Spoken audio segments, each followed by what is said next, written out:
Chapter 2, Wave Layouts. Continuing our video tutorial on Wisenet WAVE, this video will show you how to create video layouts. What I'm going to do is I'm going to create a layout. All parts of the interface are currently hidden, so I will expand these arrows to reveal all of the hidden items.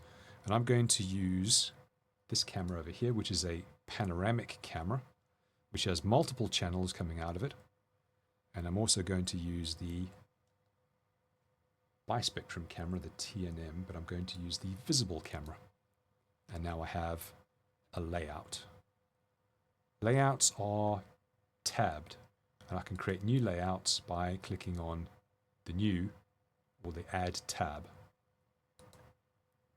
Since we don't need those, we only need this one. If I was to close this tab now, I'd have to recreate it again. So in order to prevent that and have it ready for me the next time I'm here, I can save this layout as, and we can say building front, for example, and I could add other cameras to it, and then I would save that again. So if I was to add another camera to it, let's find a camera that's appropriate, that's also looking in the same kind of direction.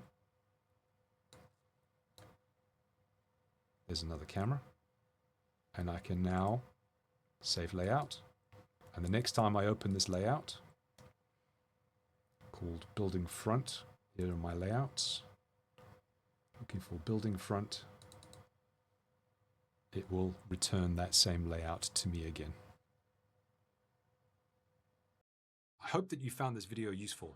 Please find other chapters in this series that you will find equally useful, and have a great day. Thank you. Goodbye.